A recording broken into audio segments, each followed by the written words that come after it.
Raffi Ahmad keceplosan rencana pertunangan Luna Maya, nama Maxime Boutir terseret. Presenter Raffi Ahmad keceplosan menyebut aktris Luna Maya akan segera tunangan. Akibatnya, nama Maxime Boutir auto terseret karena memang diisukan dekat mantan Ariel Noah itu. Memang, kabar Luna Maya tunangan menyita perhatian publik dan menyeret nama aktor muda Maxime Boutir.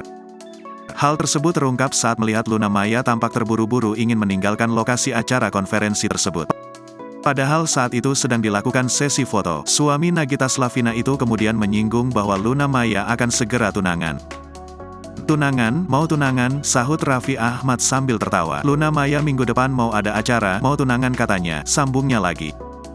Ucapan Raffi Ahmad yang menyebut Luna Maya akan tunangan itu pun langsung menjadi sorotan netizen. Banyak yang mendoakan agar Luna Maya bisa bersatu dengan Maxime Boutir yang diduga merupakan calon suami sang aktris. Namun ketika ditanya soal gosip dirinya yang akan menikah dengan Maxime Boutir tahun ini, Luna Maya enggan buka suara, ia hanya mengamini.